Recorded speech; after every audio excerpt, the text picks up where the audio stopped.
Hi there, smart drivers, talking to you tonight about driving examiners, those people who are the gatekeepers who decide whether you pass or fail your driver's test.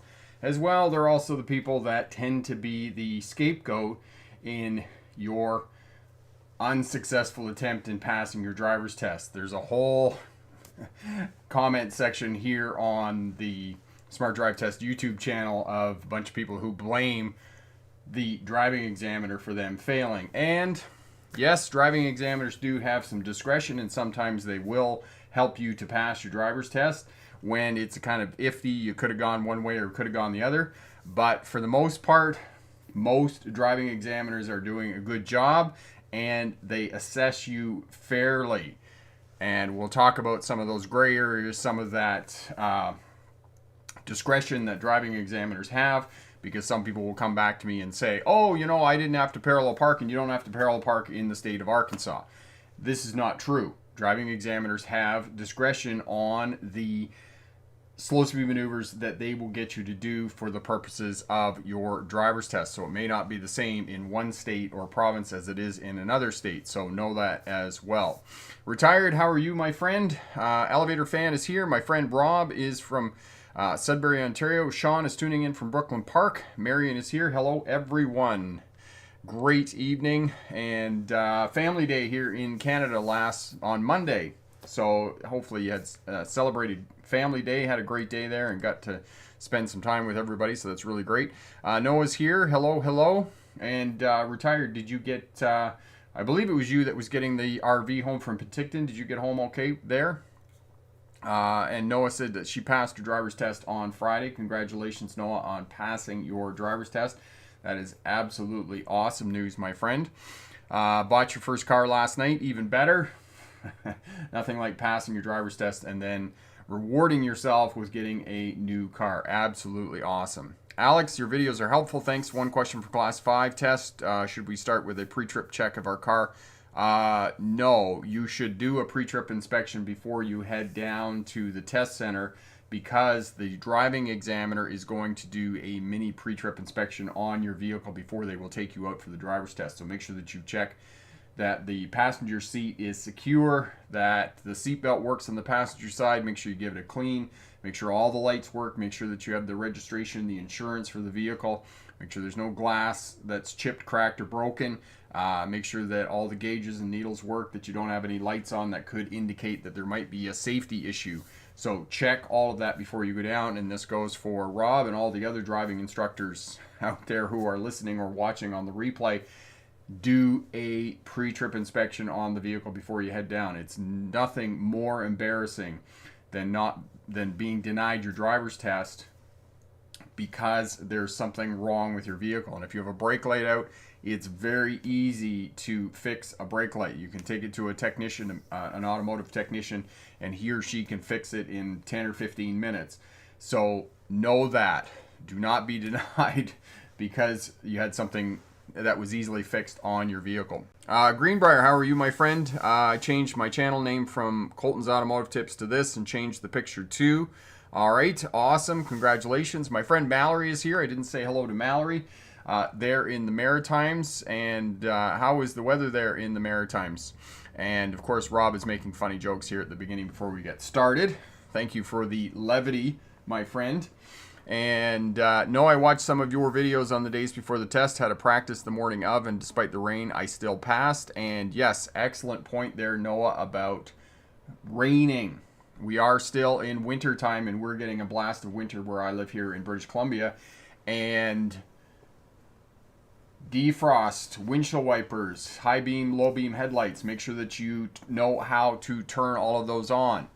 So check those, know how to do that, because if it is cold out, you may have to turn the defrost on to defrost the windows. You may have to turn the windshield wipers on, as in Noah said, if it's raining. And some driving examiners, I did take Charlie for his driving test there a couple of years ago now, I think. And the driving examiner asked him how to turn on the headlights and turn on the high-low beams. So know how to do that as well. If you cannot turn on those three secondary controls, the defrost, windshield wipers, the squirt, as well to clear the windshield, and the high-low beam headlights, that simply tells the driving examiner that you haven't had a lot of experience. And so know how to do that for the purposes of being successful on your driving test. Now, you'll find another comment on here where a student said, a smart driver said that the driving examiner failed them because they didn't know how to turn on the fog lights. I find that hard to believe. And like I said, I'll talk more about that after the presentation. All right, so let's get going here on the presentation. 10 or 12 minutes, and then we'll come back and we will answer any questions you have for the remainder of the hour here on the channel. So, crusty old driving examiners, this is what many people think, is that somebody gets in the vehicle with you and simply glares at you and writes notes on a clipboard, and you're sitting there, you know, chewing your fingernails, trying to drive the vehicle, trying to focus on what you're doing, and there's just some mean old crusty person sitting beside you in the seat, writing down all kinds of terrible things that you're doing during your test, your on-road test. For those of you new to Smart Drive Test, my name is Rick August. I was a truck driver in the 1990s. I became a licensed commercial driving instructor in 1997. Most of my experience in teaching is with commercial vehicles, semi-trucks, and air brakes. And but I have helped out tens of thousands of people here on the channel to earn their driver's license. So that's been really exciting. 2006, I graduated from the University of Melbourne with a doctorate in legal history, and it's pretty scary to think that that is getting to be almost 20 years ago now in another 3 years. So it's been 17 years. Its time has just absolutely flown by. While I was going to university, I drove buses for Greyhound and one of the regional bus lines there as well. And in 2015, I started the online YouTube channel, The Business, and it has been wildly more successful than I could have imagined. And if you want to know more about me, you can read the autobiography over at the Smart Drive Test website. Important stuff to have a look at. Basic driving skills. If you're having difficulty with wide turns, or you're anxious, you have some trepidation around driving, look at this video on critical driving basics in terms of working with pylons. That will give you mastery of the primary controls, the throttle, the brake, and the clutch, or not the clutch, rather the steering wheel, because most of us in North America drive automatic vehicles. But if you're in any other part of the world, it's going to be inverse of that, and most people are going to be driving manuals. So then it would be the clutch as well. But for those of us in North America driving automatic vehicles, it's the brake, the gas pedal, and the steering wheel. As well, it's going to teach you where your vehicle is in space and place. Where is it in relation to other things on the roadway? And one of the difficulties that new drivers have is they don't know how close their vehicle is to other things on the roadway, fixed objects, pedestrians, cyclists, those types of things, and it gets them into trouble when they're taking their driver's test. And then if you want to listen to the podcast, you can listen to the podcast on driving examiners. That as well is over at the Smart Drive Test website. Just click on the podcast menu item up at the top there. So, driving examiners, what is their job? Their job is to assess your ability to have due care and control of the vehicle at all times during your driver's test in changing traffic conditions. So if there's construction, that is a changing traffic condition that you would have to deal with on your driving test. Your job is to take away the driving examiner's right to fail you. Nothing less, nothing more. That is your job to pass your driving test. First impressions, and as I just mentioned in the introduction here, with going down, doing a pre-trip inspection, make sure that you clean out your vehicle, give it a wash, give it a vacuum. Most of these wash places have free vacuums, so you can just go down, take it and give it a wash. Make sure that you shower, put on clean clothes, you know, make sure you put on your deodorant and those types of things, because all of this is part and parcel of taking a driving test. And don't tell me that driving examiners don't have biases. We had one who was an ex-military personnel, and if I had students come down that had piercings and they had tattoos and those types of things, I knew they were going to have kind of an uphill battle, and they would get marked for certain things on their driving test because the driving examiner had a bias. Not one that you could ever say, but they did. So do that, and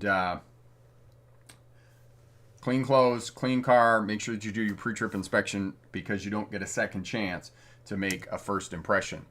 Myths about driving examiners: don't wear sunglasses. You have to wear sunglasses. If you need sunglasses in bright sun, wear sunglasses. Don't engage in conversation. Yes, at the beginning I would say don't engage in conversation.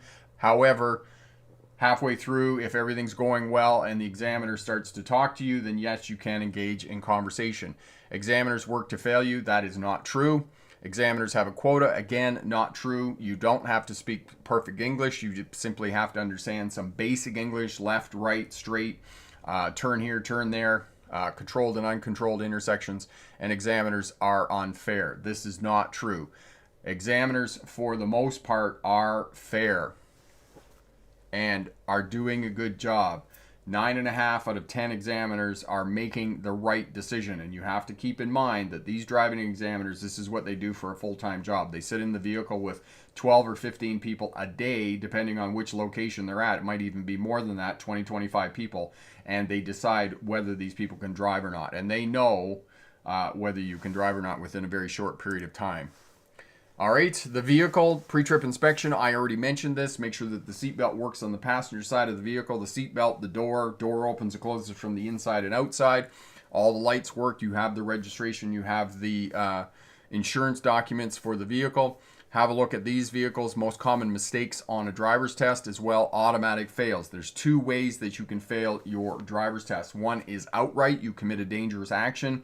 You don't pull over for an emergency vehicle right away, and those types of things.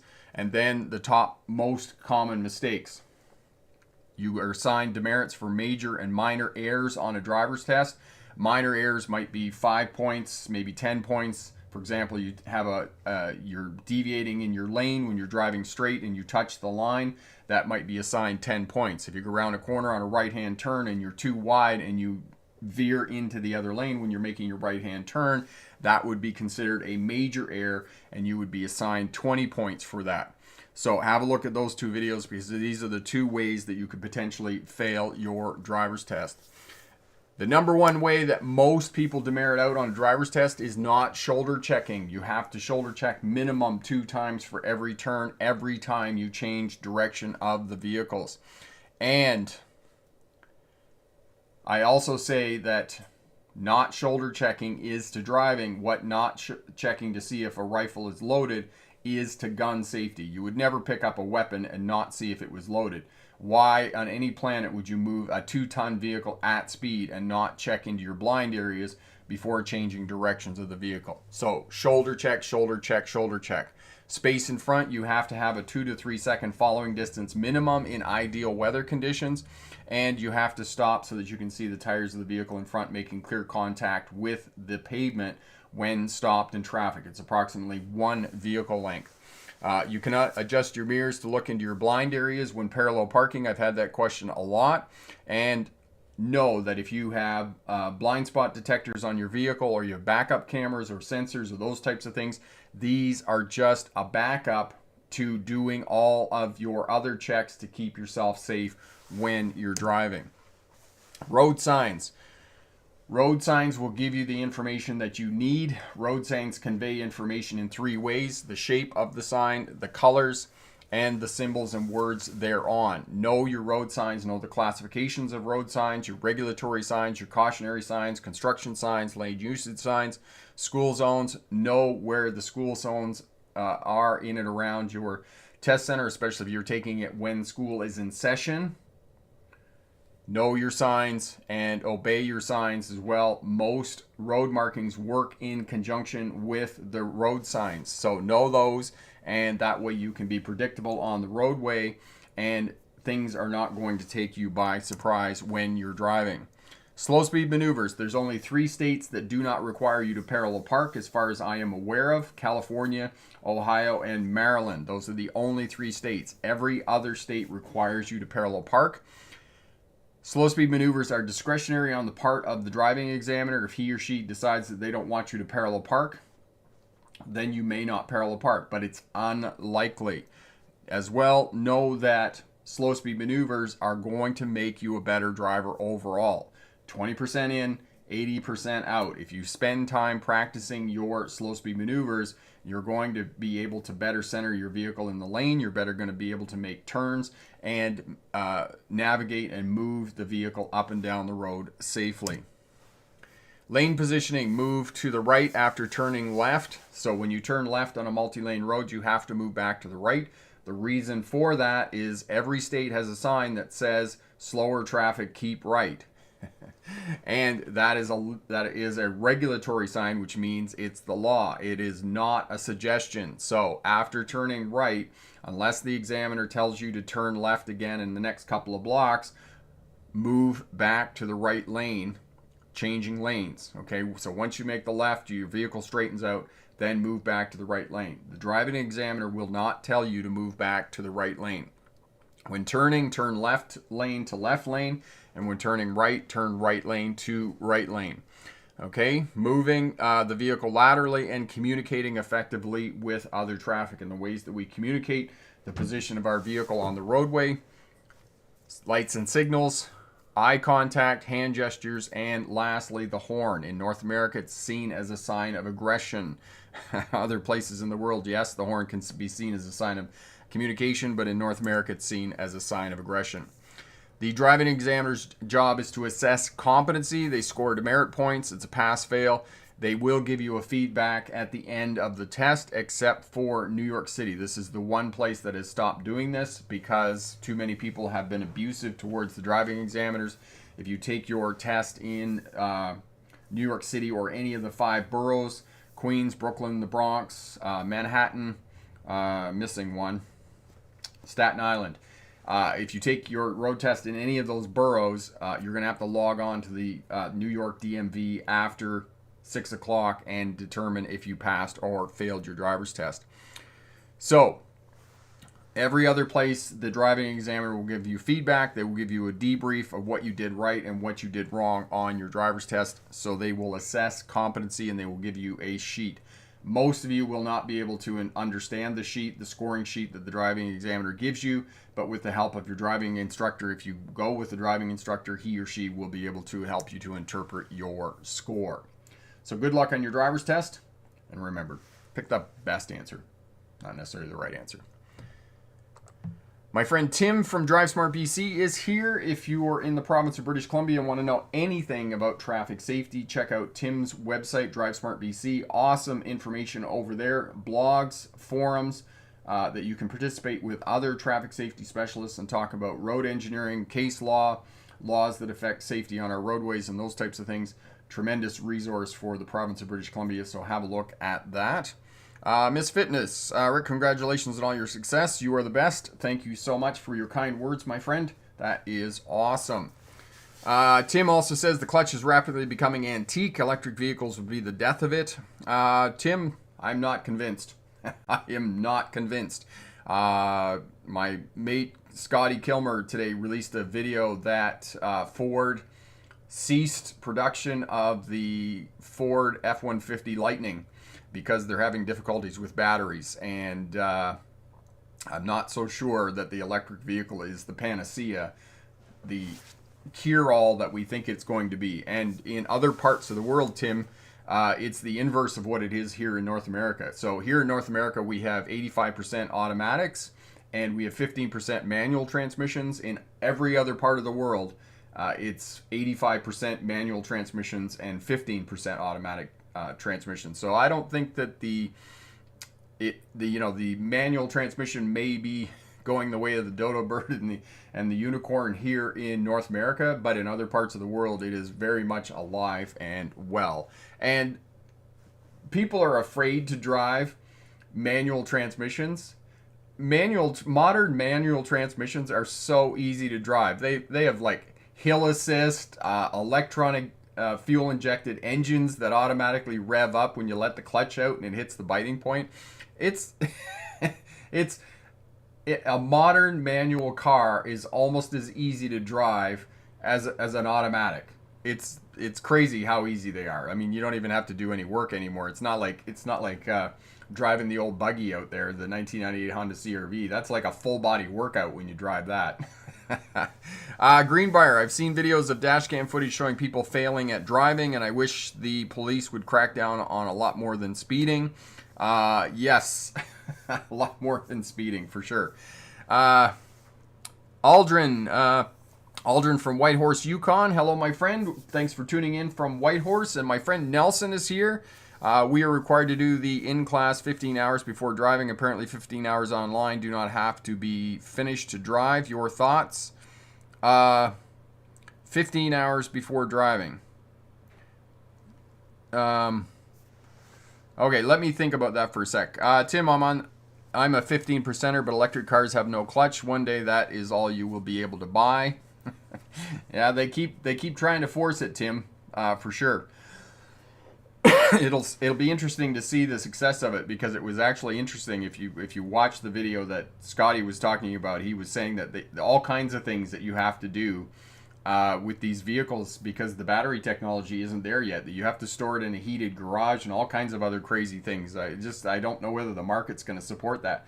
And I have a friend, and I don't know how old his Nissan Leaf is, but I asked him about it. I said, oh, how long does it take to charge that? He says, well, if it's right down, it'll take about 12 hours to charge his Nissan Leaf. And I said, well, how far does it go on that? He says, oh, it goes about 125 kilometers on a charge. So 125 kilometers, I'm not sure.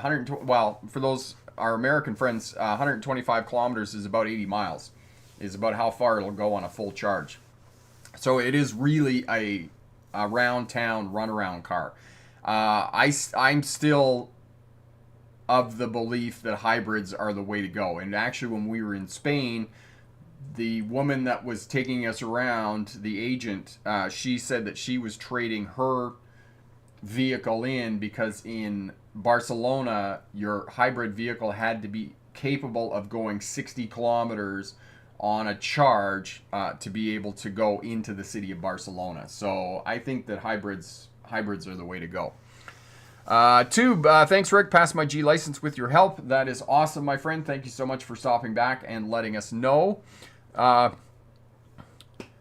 All right, so Nelson, Alberta, we are required to do in-class 15 hours before driving. And it's interesting, Nelson, going back to that point of doing 15 hours of class time prior to getting in the vehicle and driving.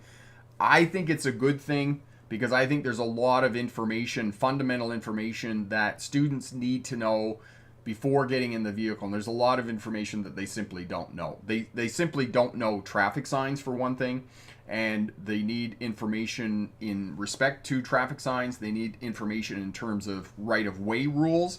They need to understand what the secondary controls of the vehicle are. They need to understand different weather patterns, and how to adjust to those different kinds of weather patterns, and some of the different challenges with those different types of weather. So I think that 15 hours might be a little much, but I think that 8 to 10 hours is a good time in the classroom before getting in the car. The challenge with driving, and I've talked about this previously, is that we can't experience everything in the very short time that we're with driving instructors. For example, if we are taking our test, or we're practicing for our test in the summertime, we take our test in the summertime, we're not going to get any experience with winter driving. Whereas in the classroom, you can give the student a little bit of information about driving in the wintertime. For example, you can tell them where black ice is going to be found, bridges and overpasses, any place where the roadway lies in shadow, any place where the roadway runs near a body of water, high and low elevations, and roadways that freeze overnight and don't have a lot of traffic. That's where you're going to find ice on the roadways. That you don't brake and steer at the same time in the wintertime. Those two actions have to be separate actions. So I think there's merit in some classroom time. It would be better as well if it was a bit of classroom time and then some car time. I know that's an ideal, and that's not something that would ever kind of work, because what they do is they stick all these kids in a classroom and they give them all the time first, and then they take them out in the car. Whereas if they got a little bit of classroom time and then they got in the vehicle and did some work with the car, that would be better, but that's not the way that works. But I think there is some merit in giving some classroom time in conjunction with working in the vehicle with the kids. Jim, your videos have been very helpful. Thank you so much, Jim. You said you have your road test in 3 weeks. That's awesome. I'm so happy to hear that we can help out, my friend. Miss Fitness, I was nervous, but I passed the test. Awesome. Congratulations. Mallory, just be nice to the driving examiner and they will be nice to you. Yes, in most cases, that is exactly true. Thank you, Mallory. Tube had exactly 1 beer and did donuts in the Home Depot parking lot to celebrate. Don't tell me that. Don't tell me that. I'm glad you did donuts in the Home Depot parking lot, though. That was great. Retired. Rick, do all-wheel drive vehicles have an impact on fuel mileage? My Mazda CX-5 only gets 375 miles on a full tank of gas. That question I wouldn't know the answer to in terms of all-wheel drive vehicles. 375 miles is actually pretty good. It's going to depend on a lot of factors about whether you're going to get better fuel economy or not in a vehicle. I don't think that all-wheel drive is going to have much impact on an all-wheel drive. It's really going to depend on driving habits, the size of the vehicle, horsepower to weight ratio, wind resistance, kinds of driving that you're doing, tires. There's so many factors that come into effect when you're talking about fuel economy. And some of the fuel economy records that have been set, most of them have been done with diesel engines in the Golf, the Volkswagen Golf, I believe. If we look that up, somebody might be able to give me some better information. But that's what I'm kind of recalling off the top of my head, what it was, a diesel engine Volkswagen Golf. They were getting like something like 65 or 70 miles to the gallon, but they were driving on the highway too. So that's where some of that came. But I can't answer that question definitively for you, my friend. Perhaps one of the things you could do is kind of surf around the internet a little bit on that type of car that you've got and see what other people are getting, because there would be some Mazda CX-5 forums that would talk about that and talk about the different kind of fuel economy that they're getting. Elevator Fan, is cutting off other drivers an automatic fail on a driver's test? Yes, it is. If another driver or road user has to take evasive action because of something you did on the roadway, that would be an automatic fail. Nelson, as a driving school, I am now requesting 50 Q&A before driving and read On-Road Rage, Psychology of Driving, and watch 2 questions. Instructors will quiz the students. Okay, so that's some of the stuff that you're going to have to do before they get in the vehicle with you. So there's a lot going on there. Greenbrier, drinking a beer and doing donuts sounds like a typical Friday night in Atlanta, Georgia. Yes, and you can see some of that stuff on YouTube and other videos and whatnot. Tim, our CRV is all-wheel drive and gets about 8.6 liters per 100. My Tacoma gets 10.2. Tim, my CRV is in the same range as your Tacoma. It gets about 10 to 11 liters per 100. Which is about 23 miles to the gallon for our American friends. Joe, I have a road test in 2 days and the temperature in Deeping this week. What's your advice while on the road test? Joe, definitely know how to turn on the heat to keep the examiner keep the examiner nice and toasty warm. Make sure that you know how to turn on the defrost, and make sure you know how to turn on the windshield wipers as well. And ensure that you have winter washer fluid topped up in the reservoirs in case you get some of that spray and whatnot off the roadways if it's muddy and gross and those types of things, okay? Marion, Rick, why is that when I do a shoulder check left or right, I tend to drift left regardless of which lane I'm going to? How do I correct it? Marion, you're probably looking too long when you're shoulder checking. That's usually the issue with students is that they're going like this, and then so it's a really quick snap of the head when you're shoulder checking, okay? You're simply looking to see whether something is moving or something catches your eye when you're shoulder checking, and oftentimes with students they do it too slowly, so that's what you need to do is just maybe speed up your shoulder check, and that will help you out, okay? As well, kind of when you do your shoulder check, focus on, okay, I'm not going to move the steering wheel when I'm shoulder checking, so it's like, and you can practice that, right? Keep your hands straight, steady, okay? And the other piece is you need space in front. So make sure that you have that 2 to 3 second following distance in front so that you have time to work, so that you have time to do your pre-trip and your shoulder check when you're turning your head, okay? So you've got that buffer of space in front when you're turning your eyes off the roadway. Greenbrier, if I was taking a driving test in a convertible in the summer, the roof is going down unless I'm told to leave it up. They might ask you to leave it up just because of the sound, that it would be easier to communicate between you and the driving examiner. I have been in convertibles. They are a little noisy, not unreasonably noisy, but that's an option for sure. My friend Epic, in some jurisdictions, they will look at how clean your car interior is. The example I know of that does this is the New Jersey MVC, since it can be a reason for road test failures, instructors tend to clean them. Yes, and this is the other piece. Post-pandemic, we are still very close and near the flu pandemic, COVID-19, so make sure that you give the inside of your vehicle a clean. You take all the fast food wrappers out of it and those types of things, because it potentially could be a safety issue on the part of the driving examiner, and he or she could simply deny you a driver's test. All right. Malik, I have my driver's test next week, and I feel pretty confident, but I also still have anxiety about it. Always good to be a little bit nervous when you're taking your driver's test, because a little bit nervous keeps you sharp for the driver's test. You're not complacent about it and the fact that you might not pass. So not a terrible thing, my friend. Who else? Miss Fitness, it's best to, if you have your car at home, you can drive regularly. If you're like me and need more practice, it will really help. Yes, it will.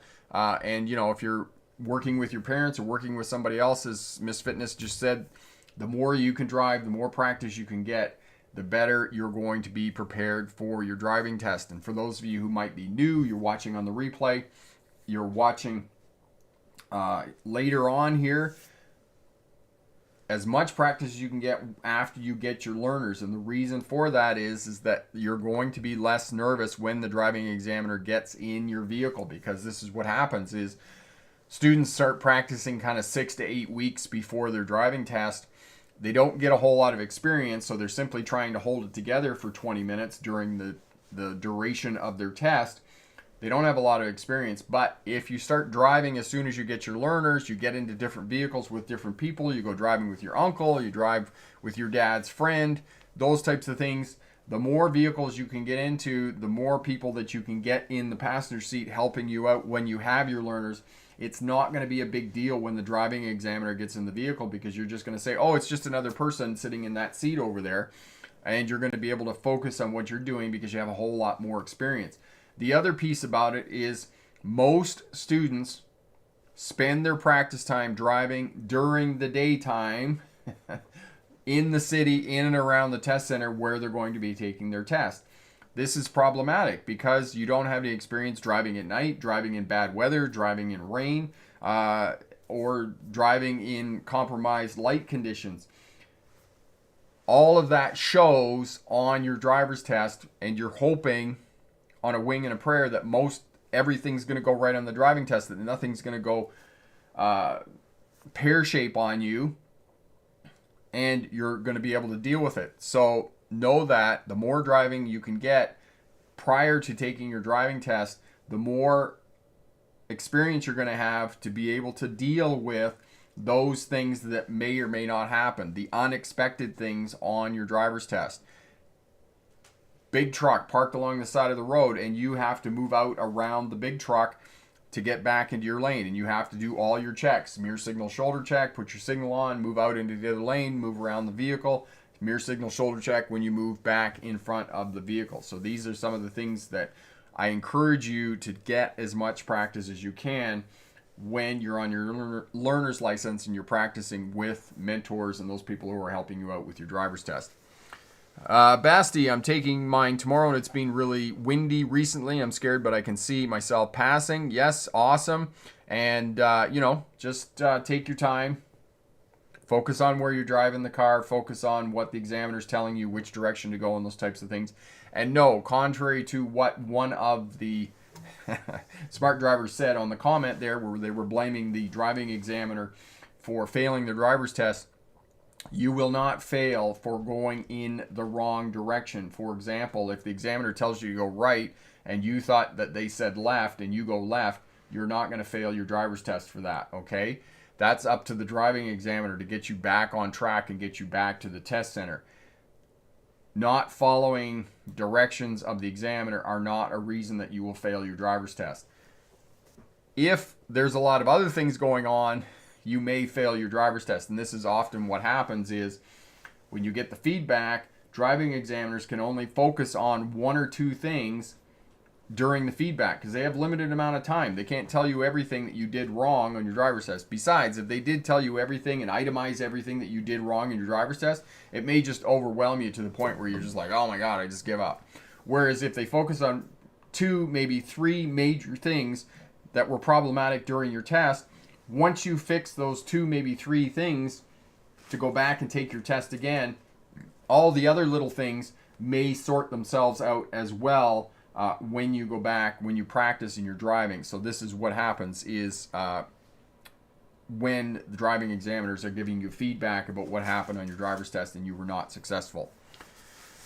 Jim, just hit a parking lot for a couple hours and parked beside vehicles.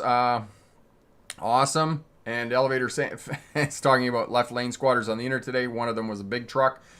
Interesting that it was a big truck because that's generally not something that big trucks do. They generally stay out of that left-hand lane, except for the short video that I put up, and then I got roasted by many truck drivers who said, oh, we have the right to be over there in the left lane. Okay. Jim, keep it up. They will ask you to back in, reverse park when you get back to the test center. Yes, they will.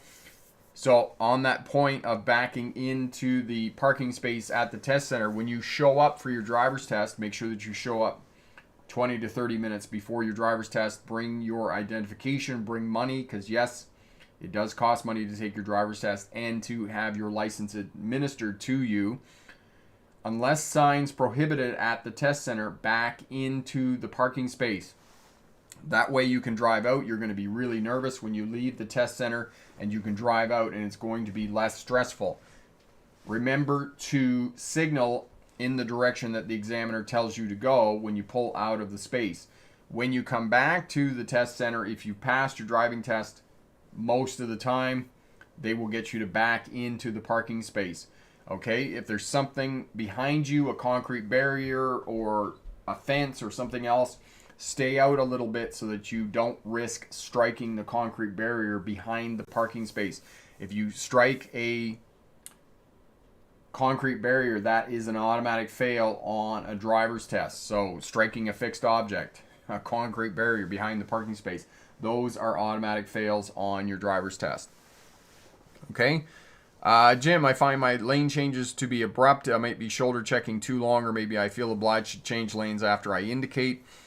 Jim, it's probably the latter, that you're feeling the need that as soon as you put your signal on, you got to move over. Okay, you don't. And this is for everybody else who's practicing their lane changes. Lane changes are really tough for new drivers, and most drivers find it challenging. And like Jim said, they're not smooth. They feel abrupt. You're just changing lanes all of a sudden, and it won't be just new drivers. I've been in vehicles with veteran drivers who are the same, that they just like move right over as soon as they turn their signal on. You've got lots of time, okay? And you have to speed up a little bit when you're going from one lane to the other because you're covering more distance. You're moving on a diagonal.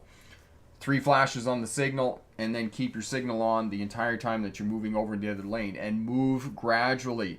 The reason for moving gradually is if you make an error in your observation, or somebody's speeding and they come up beside you and they're in their blind area, they can honk because you're going, moderately slow from one lane to the other, and then you can, oh my God, and you can move back into your lane to keep yourself safe when you're making your lane changes.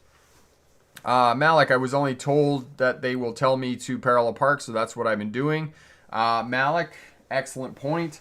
Yes, they will get you to parallel park, but most driving tests, the minimum 3 maneuvers on driving tests, including parallel parking, 3-point turn, backing into a parking space. So practice those other 2 things as well for the purpose of your driver's test. And I'll say that again, in case you didn't hear me. Parallel parking, backing into a parking space, 3-point turn at minimum. And as I said, driving examiners have discretion in what they can get you to do for the purpose of your driver's test. They could get you to do a 2-point reverse turn back around a corner and then go in the other direction. They could get you to park along a curb. It's up to the discretion of the examiner. Most of the time they don't add things. It's unlikely that driving examiners will add maneuvers on a driver's test. It's more likely that they'll take something off, okay? So, for example, one of the smart drivers here just said, forgive me, that it's going to be super cold this week. They may not get you to parallel park because it's super cold, or they can't find a space. And if they can't find a spot where they usually go and get you to parallel park, they may not get you to do it, okay? Bestie, I was sitting outside the DMV following test takers earlier today. Yes, not cool, but that's what you can do, okay? Figure out where the test route is. Fred, my friend, hello. Jim, I was told by someone that it is best to go 25 in a 30-kilometer zone.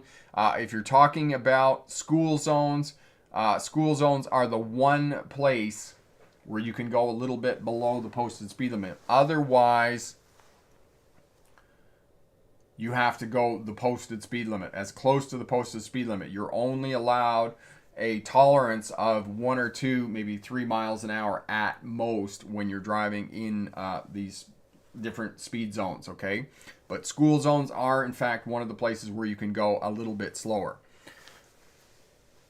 Fred, I was just keep watching a lot of driving videos, so I keeps me confident. Awesome. And there was another point I was going to make about that. Yes, get your vehicle up to speed as quickly as possible. Yes, the point that I was going to make about that is speed control. Your speed control is tied to your forward scanning pattern. So your forward scanning pattern, looking far down the road, check your center mirror, far down the road, instrument panel, far down the road, and then wing mirrors alternately. You have that scanning pattern every 12 to 15 seconds while you're driving in a forward motion. Your speed control is tied to your forward scanning pattern. So if you're not adjusting your speed every few seconds, every 10 to 15 seconds, that tells the driving examiner that you're not scanning properly, that your forward scanning pattern isn't in place. So get your forward scanning pattern in place and control your speed. Keep it as close to the posted speed limit as you can for the duration of your driving test. Young, hello sir, which class you need in Canada to drive a bus? Depends, as Tim said, which province you're in, first of all, and it also depends what kind of bus. So most provinces have a classification. Here it's a class 4. In British Columbia it is a class F, I believe, in Ontario. And it's 25 people, including the driver. So that's a small bus. It would be buses for charitable events, churches, seniors' homes, and those types of things. And then to drive a bigger bus, more than 25 passengers, including the driver, you're going to need a Class 2 license. As Jim just said, no air brakes. You're also going to need air brakes if you're driving something with more than 25 passengers. All of those buses are going to have air brakes. And also, if you're going to drive a school bus and you're in the province of Ontario, they have a separate classification for that, which is a Class B license.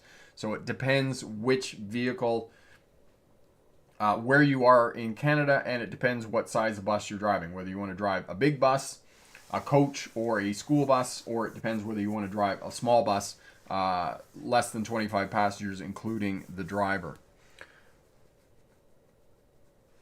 Malik, money, if so, how much should I bring? Malik, just to be safe, I don't know what it is. It's going to vary a little bit between states and provinces. Generally, I would bring about $150 because once you pass your license, as I said, there's also a fee to administer your license. It's not just a cost to take the test, but also a cost to give you your license and administer your license and send it to you in the mail. Greenbrier, down the road. Center mirror, down the road. Gauge, clusters, down the road. Left wing, down the road. Yes, down the road. Repeat every 10 to 15 seconds is a better time frame for that, Greenbrier. Marion, yeah, the other issue, when I want to change lanes, I shoulder check, but in doing that, I tend to slow down a bit. Yes, and that is another common air for new drivers, Marion, is that, yeah, you want to speed up a little bit as you're moving from one lane to the other. You don't want to slow down. All right. Malik, last question. I paid for my permit, which I think paid for my driver's test also. On my permit paper, it says stuff to bring, and it doesn't say anything about money or money orders. Will I still need? Malik, perhaps you did already pay for that with your learner's license. I don't know. That might be included. However, as I said, there's usually a fee to administer your license, to send you your license out in the mail. So I don't know. I would check into that, but just bring some money just in case there is another charge, because for some reason the government always seems to be able to get more money out of us. So I don't know what happens. There you go. Okay. Excellent. Thank you for that, Tim. Awesome. All right. Who else do we want to talk about? All right, so any driving test that you're going to be taking, as I said, show up 20 to 30 minutes before your driver's test, unless signs prohibit it, back into the parking space. That way, when you leave the parking space, you're going to be pointed forward. It's going to be much easier than trying to back out of the parking space. Signal in the direction that you're going to go when you're leaving. Follow the directions of the driving examiner. If you need clarification, ask a question of the driving examiner. They will respond to you. They will reword the question, those types of things. Generally, they're going to point right and left. That'll be right and left for you, and left and right for me. And they'll give you clear instruction. They might use the terminology controlled intersection, uncontrolled intersection. They're trying to figure out if you can understand what a controlled intersection is, which is going to be a stop sign, yield sign, or traffic lights. Uncontrolled is simply you're going to be on a major road and you're going to turn right or left at the next intersection. That's not going to be controlled along the major road that you're on. School zones, know where the school zones are in and around the test center, because speeding in a school zone is an automatic fail on a driver's test. Know that is one of the automatic fails. You speed in a school zone when school is in session, automatic fail. Thank you very much. We'll see you next week. Come back. You can pay inside. So don't speed in school zones. Stick to the posted speed limit. Move back to the right lane after turning left lane to left lane, right lane to right lane. Stop at the correct stopping positions. It's at controlled intersections, before the stop line, before the crosswalk or sidewalk. If those two conditions don't exist, then at the edge of the intersection, just before entering the box of the intersection. Those are the places where you need to stop. Do your pre-trip inspection before you head down for your driver's test, because you don't want to be denied your driver's test because you got a brake light out, or you borrowed your uncle's car and it doesn't have a front license plate, and the state or the test center where you're taking your driver's test requires you to have a front license plate. So make sure that all of this is in place. And as Epic said, in this post-pandemic world, having a dirty car is another reason that you potentially could fail your driver's test. So make sure that you vacuum it out, wipe the dash off, make sure that the seat is clean on the passenger side, make sure that the seatbelt works, the door opens and closes from the inside. I just had a student here a few weeks ago. I took him for a Class 3 driver's test, which is dump truck here in the province of British Columbia. And he had previously been denied his driver's test because the seatbelt on the passenger side didn't work. So that happens. All right. Driving examiners have discretion. So be ready with the 3 basic slow speed maneuvers: parallel parking, backing into a parking space, 3-point turn. As I said, it's unlikely that driving examiners are going to add any slow speed maneuvers. Most of the time, he or she will take things away. So if it's super cold and there's a lot of snow and you're getting kudos for taking your driving test in the winter time, then they may not get you to parallel park because they can't find a place, or there's a lot of snow along the route where you're taking your driver's test and they don't want to risk you getting stuck. Because believe me, in the winter time, driving examiners do not want to push you out of a snowbank. I don't know what it is. They just don't want to push you out of a snowbank. So if you get stuck in the winter time on your driver's test, it's unlikely that you're going to be successful on your driver's test. Striking a fixed object is another reason that you potentially could fail your driver's test. So if there's a concrete barrier behind the parking space at the test center where you're backing in. Stay out a little bit. It's better to take a couple of demerits than it is to back in and strike that fixed object and fail your driver's test automatically. So know that for the purposes of taking your test. Francesca, how can I lose anxiety and gain the guts to finally learn to drive? Francesca, it depends on how bad your anxiety is. There's a video here on the channel. Corey's not here tonight, unfortunately, but 8 tips to overcome fear and anxiety, and that will really help you out. It depends on how bad your anxiety is. You may even have to work with somebody who is a professional in the area, a psychologist, a sociologist, or somebody else that can help you with that.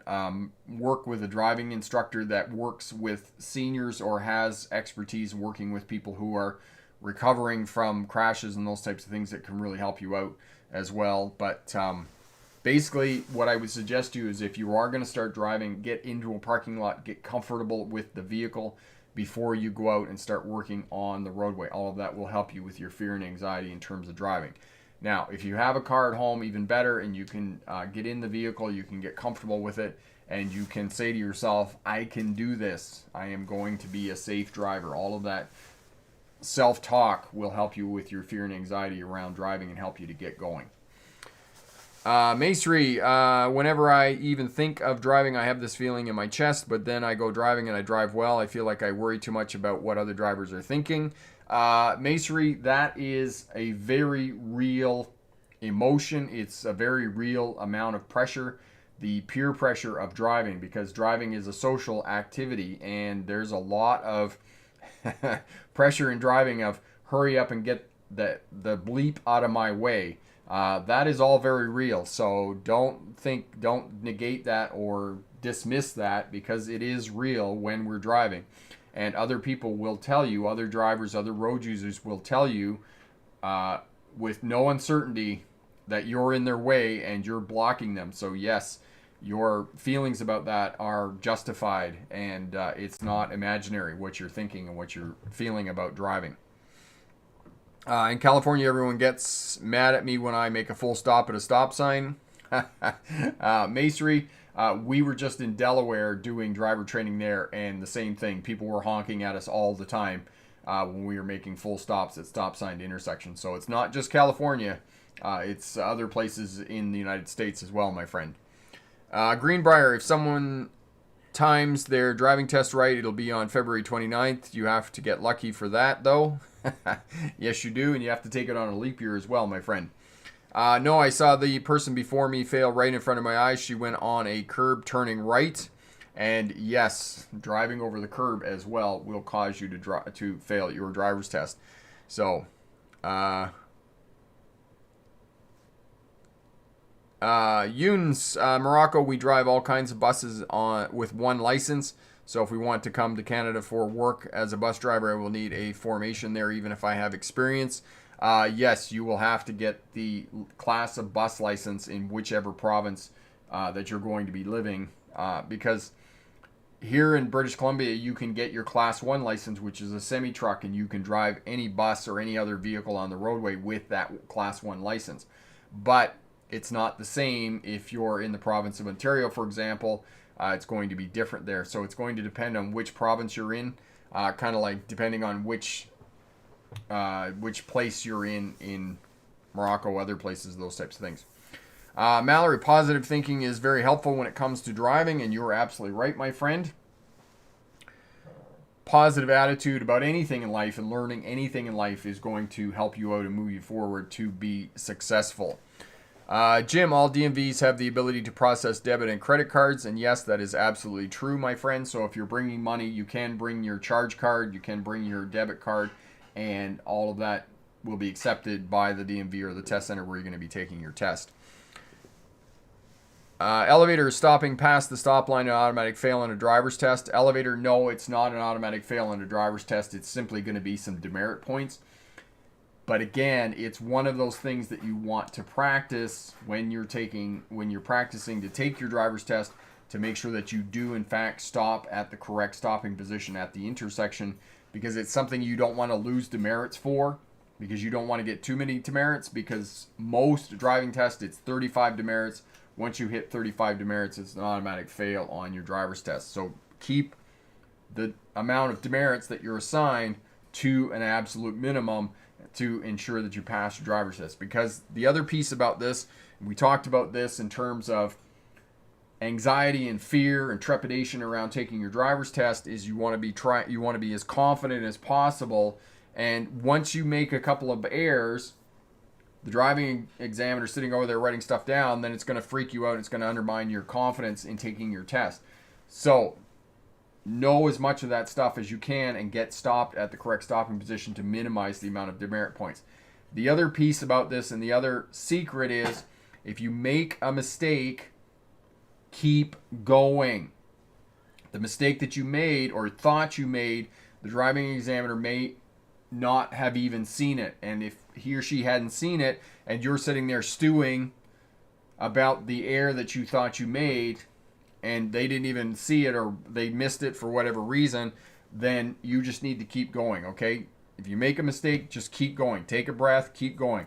Keep going until the driving examiner tells you to stop, okay? Don't get embroiled in the mistake that you thought and then screw up the whole thing. Okay. Bella, if you take the test in a standard, will you also get judged on shifting? Bella, you won't get judged on shifting, but you will get judged on your ability to have smooth. As I said at the beginning in the presentation, you have to demonstrate you have due care and control of the vehicle in changing traffic conditions.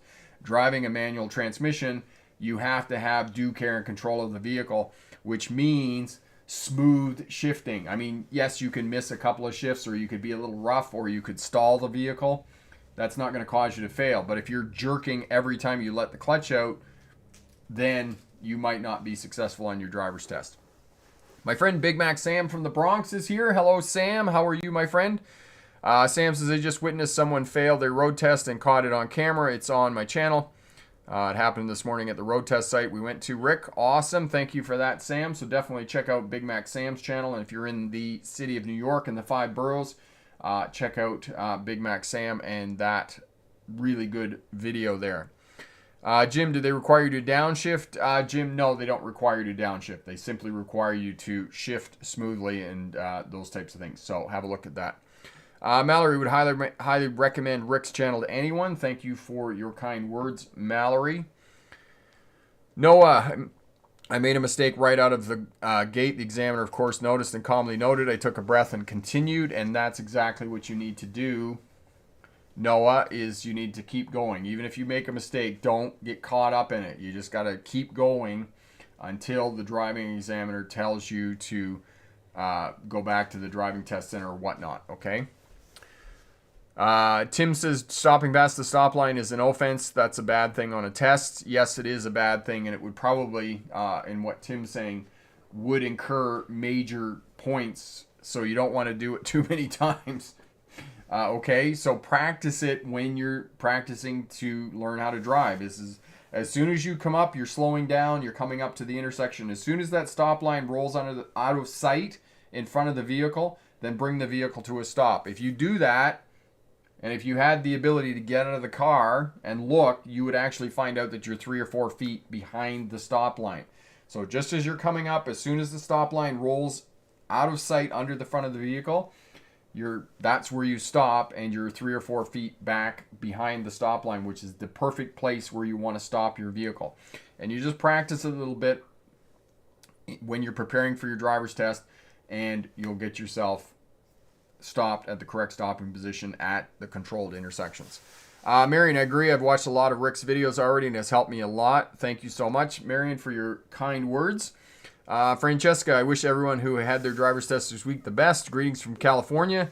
And yes, California is one of the places that does not require driving test students to parallel park. They get you to back up 50 feet along a curb, which can be a bit more challenging and requires some practice, because keep in mind, the passenger side of the vehicle and the rear of the vehicle are your 2 biggest blind areas. So you're dealing with your second biggest blind area when you're reversing along a curb for your requirements for the driver's test there in the state of California. Oregon also will do this as well, get you to back up 50 feet along a curb on a roadway. Greenbrier, if I had to choose between being calm and being a jerk when someone else messes up, I'd depend on how they handle it as well as what they did. And yes, and Greenbrier, you're absolutely right. How driving examiners treat you and their response to certain mistakes and whatnot is going to depend on how you're doing too, and how you're talking and your attitude about driving and whatnot. Noah, Rick's videos on parallel parking with cones was super helpful. I watched it 20 times. I had to parallel park at the cones and barrels for my test. Awesome. Thank you for that. And I'm so happy to hear we could help out. Tim, another week done. Thanks for teaching us. Tim, you are most welcome, my friend. All the very best. Yes, and we'll leave it there. We've been done already. So for those of you taking your driver's test, getting ready for your driver's test, check out Pass Your Driver's Test First Time course package over at the Smart Drive Test website. We include both the winter and defensive driving course smart courses and guaranteed to pass your driver's test first time. So check that out. Pick that up for about $38 US. If you had a driver's test in the last couple of weeks and passed, congratulations. If you have a test coming up in the next week or so, good luck on that. And remember, pick the best answer, not necessarily the right answer. Have a great night. Bye now. Puppy! Yes. We got a puppy. We got a puppy. This is Striker. Say hi, Striker. Striker's like, yes, can I have my nap again? There you go. You saw the puppy. Okay. Good night, everybody. Have a great night. All the best. Bye.